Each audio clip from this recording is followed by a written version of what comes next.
une ambivalence fondamentale, c'est effectivement que l'adaptation, normalement, c'est un signe de bonne santé, par exemple en psychologie.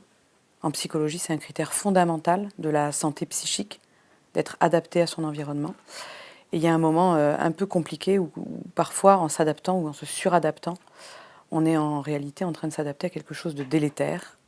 Et donc, ce qui était censé être signe de santé est peut-être signe de maladie. Ce qu'on appelle habituellement le néolibéralisme, c'est très souvent confondu avec l'ultralibéralisme, c'est la dérégulation complète, c'est le retrait complet, progressif, mais de l'État, c'est voilà, le déchaînement de processus marchands, c'est la financiarisation de l'économie, c'est ça qu'on appelle souvent le néolibéralisme. En réalité, je sentais bien que ça ne cadrait pas. Le néolibéralisme, c'est pas seulement ça, c'est même peut-être pas essentiellement ça. Donc ça n'est pas l'ultralibéralisme, parce qu'en fait c'est une conception de la vie, de l'humain, du rapport entre l'humain et l'environnement. Ça, je le sentais et je le voyais parce que les politiques néolibérales que j'ai moi-même éprouvées, si je puis dire, dans ma chair, que j'ai moi-même subi, par exemple en tant qu'enseignante, en tant que chercheur à l'université, ou bien dans mon travail avec les soignants, les médecins, je voyais ces métiers impactés par des politiques néolibérales, ne correspondaient pas du tout à la question du retrait de l'État. Au contraire, il s'agit d'un État, l'État qui mène une politique néolibérale, d'un État très invasif qui intervient constamment dans le champ, par exemple, de l'éducation ou de la santé pour le réformer, le transformer. Donc c'est un État très présent. Et ce que j'ai trouvé de très intéressant quand je me suis intéressée à la matrice théorique du néolibéralisme, quand je suis tombée sur un des auteurs qui est au cœur de l'élaboration de cette matrice théorique, à savoir Walter Lippmann, c'est qu'il posait un problème de manière assez puissante. Et le problème, il le posait en termes darwiniens et il le posait en termes d'adaptation. Et ce qu'il disait en gros, c'est qu'on doit repenser complètement la politique à partir du choc créé par la révolution darwinienne. On ne pourra plus faire de la politique de la même manière, on ne pourra plus penser à la politique de la même manière après Darwin. Darwin a tout bouleversé. On n'a plus par exemple de concept stable et permanent, mais tout est en évolution. Et à partir de là, il faut repenser, donc, nous repenser, nous, sujets politiques, comme d'abord les membres d'une espèce vivante. Cette espèce vivante étant plongée dans un environnement. Et l'enjeu pour notre espèce, comme pour n'importe quelle espèce vivante, étant de s'adapter à cet environnement. Pour Lippmann, en gros, je vais un peu vite, mais en gros, pour Lippmann, les mécanismes darwiniens d'adaptation, de sélection, de mutation, etc. Pour Lippmann, tout ça s'est passé correctement, plutôt de bonne manière et les choses étaient bien orientées, jusqu'à une date très récente. Pour tous les vivants, y compris les humains, il y a eu des mécanismes darwiniens qui permettaient, en gros, que les inaptes soient éliminés, que les plus aptes soient sélectionnés, et c'est comme ça qu'on a hérité de la pluralité des espèces vivantes, avec des vivants qui sont plutôt bien ajustés à leur environnement. Donc tout se passait en gros pour le mieux, jusqu'à une date très récente dans l'histoire de la vie.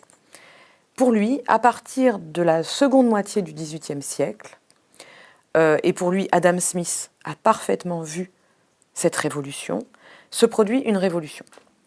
Cette révolution, c'est la mise en place d'un environnement complètement nouveau dans l'histoire de la vie, qui est à l'échelle du monde, à l'échelle planétaire, qui implique une accélération des rythmes exponentiels, qui implique donc la mise en... alors les frontières, toutes les frontières et les clôtures sont bouleversées, mais d'une manière extrêmement rapide. Ça c'était le cas avant, hein, dans le domaine de la vie. Il y avait toujours, les environnements étaient redéfinis avec les organismes, mais là ça va très très vite. Et on a donc une espèce qui crée un environnement que lui appelle celui de la révolution industrielle. Il la voit dès avant le 19e siècle, il en voit les signaux dès la deuxième moitié du XVIIIe siècle, ce qui n'est pas entièrement faux d'ailleurs. Et à partir de là, notre espèce a donc créé un environnement complètement nouveau, sans clôture, dans lequel toute forme de stase est menacée et en accélération donc constante. Et la grande difficulté pour Lippmann, qui n'est pas inintéressante, c'est pas inintéressant de poser la question comme ça, c'est que notre espèce n'est pas adaptée à ce nouveau monde, celui qu'on appelle aujourd'hui le monde de la mondialisation.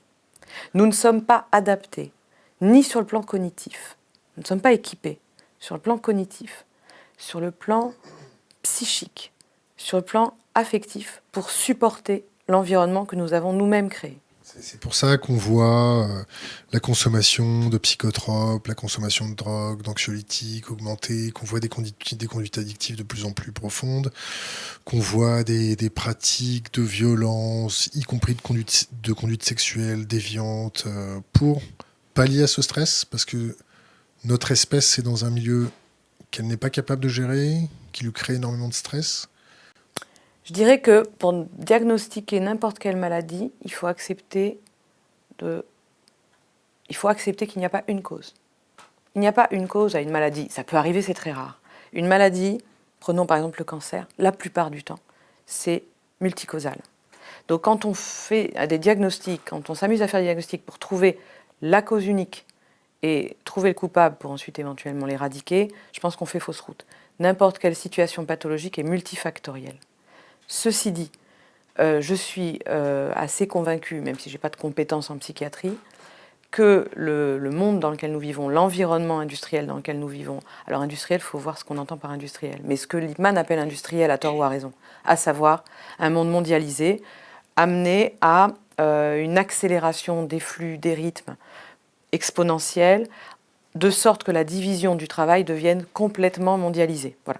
Ce monde-là, effectivement, crée des troubles psychiques, c'est évident, ne serait-ce que dans le rapport au temps. Notre temporalité occidentale a été très longtemps orientée vers un télos. On avait une temporalité unilinéaire qui allait vers un horizon défini. Évidemment, je pense au christianisme. Et puis, avec ce que Nietzsche a appelé la mort de Dieu, on aurait pu penser qu'on en avait fini avec cette conception du temps orientée vers une fin, vers un eschaton, vers un but, vers un salut ultime, et que par conséquent, on avait digéré, accepté, incorporé et digéré le fait qu'on était que la temporalité est totalement ouverte et qu'en fait, il n'y a pas de direction ultime. Ce que précisément Darwin dit très clairement. Penser de manière honnête l'évolution, c'est accepter l'idée qu'il n'y a pas de fin de l'évolution et que l'évolution part dans tous les sens. C'est ce que nous apprend l'histoire de la vie. Il n'y a pas de fin de l'histoire. Or, ce que Nietzsche a très bien vu, c'est qu'au moment même de la mort de Dieu, il y a des philosophies de l'histoire qui ont pris le relais pour suppléer, si vous voulez, à la crise de la fin pensée, posée, annoncée, promise par le christianisme et sa bonne nouvelle. Et c'est donc toutes les grandes philosophies de l'histoire qui ont en quelque sorte pris le relais, plus ou moins adroitement, plus ou moins maladroitement, par rapport à la promesse chrétienne. Vous voyez ? Donc il y a une structure eschatologique qu'on va retrouver dans les grandes philosophies de l'histoire du XIXe siècle et qu'on va retrouver par exemple pour Nietzsche dans le marxisme et le socialisme avec l'horizon révolutionnaire. Bon. Normalement, il est convenu de dire qu'on en a fini, c'est ce que disent les libéraux, la pensée dominante libérale, maintenant au XXe siècle, on est devenu grand et mûr, on en a fini avec ce grand récit. D'accord ? On en a fini avec ce grand récit révolutionnaire selon lequel il y aurait une fin de l'histoire. Donc le discours dominant politique, c'est de dire il n'y a pas de fin de l'histoire, chacun poursuit ses fins, on est dans une société multidirectionnelle. Ça, c'est le discours politique dominant des libéraux. Et le but étant de toujours ridiculiser, et je peux l'entendre d'ailleurs, les espérances révolutionnaires de ceux qui sont à leur gauche. Sauf que les mêmes libéraux qui donc se gargarisent d'avoir renoncé à la fin de l'histoire, à la téléologie et à tous ces contes pour enfants, en réalité vous disent il y a un cap indiscutable, il y a un sens de l'histoire. Alors ils n'osent jamais dire qu'il y a un sens de l'histoire parce que ça paraîtrait très naïf, ça paraîtrait de la vieille métaphysique, hein, mais en réalité c'est ce qu'ils font en répétant sans cesse, là je pense aux droites de gouvernement mais aux gauches de gouvernement aussi, qu'il y a un cap et que nous sommes obligés de le suivre, qu'il faut nous adapter à cela, sinon nous sommes condamnés à disparaître. Donc ça m'a beaucoup frappée. Alors effectivement, je pense que c'est difficile d'accepter l'idée que l'évolution n'a pas de direction. Dire que c'est très simple, que oui, voilà, la vie part dans tous les sens, on ne sait pas où on va, pour la vie et pour l'organisation politique, par exemple, c'est pas facile à endurer. Donc, on peut comprendre qu'on ait envie d'un chef, d'un cap, d'une tête, de quelque chose, tout ça, ça marche ensemble lexicalement, qui aille quelque part. Donc la tentation, par exemple, la tentation est toujours grande de se recréer une fin de l'histoire. Difficile d'accepter l'idée qu'on ne sait pas où l'on va. En plus, la pensée de Darwin est bien plus subtile. Elle ne dit pas qu'on va n'importe où, dans n'importe quel sens. Elle ne dit pas qu'il n'y a aucun sens. Elle dit qu'il n'y a pas de sens ultime, mais que quand on étudie en tant qu'évolutionniste l'histoire de la vie, il y a des directions. Il n'y a pas une fin ultime, il y a des fins. Donc on a toujours ce besoin de sens, ce à quoi il faut renoncer, et c'est légitime, et c'est tout à fait précisément compatible avec ce qu'est la vie, mais il faut renoncer à l'idée d'un sens ultime. Et la grande opération du néolibéralisme, c'est de trahir le libéralisme classique en disant « il y a une fin de l'histoire, et cette fin de l'histoire, alors c'est jamais dit comme ça, c'est ce fameux cap, c'est un monde complètement mondialisé, en accélération constante, et on n'a pas le choix d'aller d'aller dans une autre direction, c'est la seule direction possible. Première trahison du discours affiché par le libéralisme classique. Je ne dis pas que c'était le vrai discours du libéralisme classique d'ailleurs, parce que quand on regarde de près l'histoire du libéralisme classique, il y avait peut-être déjà en fait cette tentation chez les grands libéraux, mais passons. Et puis l'autre grande opération, c'est de s'appuyer sur la démocratie, l'utilisation donc de l'outil démocratique pour forcer, mais avec leur consentement, les populations à aller dans cette direction et présenter la chose comme de la démocratie. Qu'est-ce que c'est que l'intérêt de la démocratie? L'intérêt fondamental d'une démocratie, c'est que la communauté qui compose cette communauté démocratique discute ensemble, délibère, s'affronte, a du conflit sur ce que vous voulez, selon que vous ayez une vision plutôt conflictuelle de la démocratie ou plutôt délibérative et consensuelle, peu importe dans ce que je suis en train de vous dire. L'intérêt, c'est d'avoir une discussion plus ou moins violente, plus ou moins douce et consensuelle sur les directions qu'on veut prendre. Un des grands motifs classiques de la pensée politique, c'est de dire que la démocratie, elle est bien adaptée, enfin, j'ose pas employer ce terme maintenant, après tout ce que j'en ai dit, mais elle est bien adaptée à une petite cité comme Athènes, et encore, c'est pas simple, mais que ça n'est pas pensable pour un grand pays comme la France, par exemple, au XVIIIe siècle. Certains vont dire ça, certains grands penseurs politiques vont dire la démocratie. Peut-être pour une petite cité, certainement pas pour un grand pays. Je pense, de ce point de vue-là, je sympathise avec les convictions des libéraux. Je pense qu'il faut penser le gouvernement et la démocratie de manière locale et plurielle. Ça me paraît très compliqué d'envisager un gouvernement central. La manufacture du consentement, qu'est-ce que c'est? C'est l'idée, donc c'est la reprise d'un motif classique de la philosophie politique. Vraiment un sujet tout à fait classique de philosophie politique, c'est le consentement. Ça s'impose au XVIIe siècle comme une nécessité. On ne peut pas passer un pacte social. Enfin, le pacte social implique le consentement. Le consentement est... Ou la soumission. Comment? Ou la soumission. L'idée, c'est justement d'éviter la soumission, d'éviter l'intimidation, d'éviter la violence, d'éviter l'État violent et de refonder l'État sur d'autres bases. Alors, ça ne peut plus être Dieu. Donc on entre dans la modernité, ça ne peut plus être une base théologique. On a affaire à des vivants, voilà, il n'y a plus cette fondation-là, c'est déjà le thème de la mort de Dieu. Il faut repenser donc le pacte, il faut repenser l'État et sa nécessité sur d'autres bases. Et l'idée, c'est donc d'éviter que ce soit la violence qui fonde la chose. Et donc on a toutes sortes de théories politiques classiques qui vont fonder le pacte social sur beaucoup de choses, mais notamment sur le consentement. Le consentement, dans la conception classique, il se recueille. Par les urnes.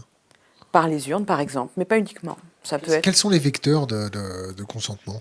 Alors, juste fini là-dessus, il se recueille, ça veut donc dire qu'il vous appartient. Si je recueille votre consentement, ça veut dire que c'est le vôtre, et donc je n'ai pas à l'avoir fait, vous comprenez. Lippmann prend totalement le contre-pied. C'est extrêmement provocateur, c'est une rupture très violente, en disant on ne peut plus faire comme ça, parce qu'on a affaire à des masses totalement atomisées qui partent dans tous les sens, qui ne savent pas ce qu'elles veulent, elles ne sont pas équipées psychiquement, affectivement, cognitivement. L'idée, c'est nous composons tous des sociétés de masse. C'est-à-dire, par exemple, moi, Walter Lippmann, je suis quelqu'un de très intelligent, je pense qu'il s'estimait quelqu'un de très intelligent, il était très content de lui, mais qu'il savait très bien que politiquement, il faisait partie d'une masse. Et à ce titre, vous voyez, c'est autre chose que la question de est-ce que X était intelligent. Donc, voilà. Alors, j'étais en train de vous dire que donc, on ne veut plus, à partir du moment où on n'a plus, par exemple, une communauté de citoyens athéniens devant nous, mais qu'on a des masses comme la masse des Américains, on ne peut plus, pour Lippmann, raconter qu'on va recueillir ce consentement. Il n'y a rien à recueillir. Il y a des individus atomisés, épuisés, qui poursuivent leurs propres intérêts étroits et personnels, et il n'y a aucun recueil possible du consentement. Donc, que faire? Il faut fabriquer le consentement par des techniques. Or, il y a, à l'époque où Lippmann pense cela, des gens qui le font de manière redoutablement efficace. Par exemple, Benito Mussolini le fait avec les nazis ensuite, et avec le cinéma, des techniques de communication, etc., etc. Donc pour Lippmann, on n'a pas le choix. Il faut assumer le fait qu'on doive fabriquer artificiellement, et d'ailleurs avec des techniques industrielles, à l'échelle industrielle, le consentement des masses, on n'a pas le choix. Et si nous ne le faisons pas, dit-il, c'est eux qui le feront. Eux, c'est-à-dire d'abord les fascistes, puis les nazis, et qui mèneront les masses et qui nous mèneront à la catastrophe, puisque l'idée sera, par exemple, de rendre possible la domination d'une prétendue race aryenne, ce qui pour Lippmann est une absurdité totale, puisqu'il n'y a même pas de race. L'idée qu'il y aurait une race pure germanique, pour lui est une pure absurdité, puisqu'il n'y a plus d'essence éternelle. Toute idée d'entité pure qui serait au-delà du devenir n'existe pas, tout est en flux. Donc le racisme est une absurdité, totalement archaïque. Donc si on laisse faire, voilà ce qu'on aura. On aura, autre risque, le déchaînement de nationalisme, c'est-à-dire de nations, par exemple l'Italie, qui vont vouloir écrabouiller toutes les autres nations. On va à la catastrophe. Donc la seule solution, c'est d'assumer les techniques de propagande, il ose en parler, il parle dans ces termes, et il faut que ce soit une propagande orientée dans la bonne direction, c'est-à-dire celle rendant possible l'adaptation des masses aux exigences de la mondialisation.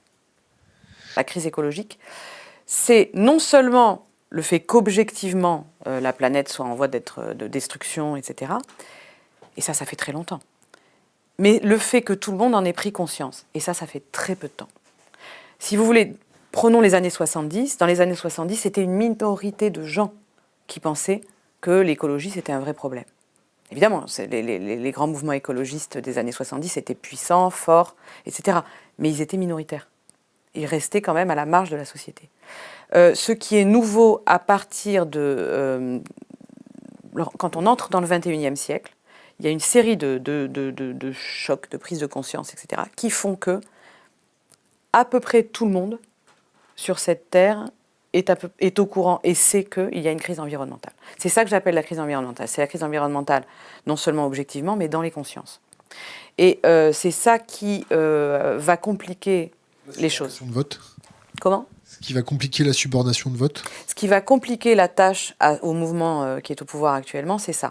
Mais vous allez me dire, c'est absurde puisqu'on est en 2019 et moi je situe le moment où vraiment tout le monde commence à prendre conscience, y compris les plus grands décideurs, y compris tout ce que vous voulez. Tout le monde prend conscience de la crise environnementale, on va dire juste après 2000, autour de 2005, quelque chose comme ça, dans le monde entier.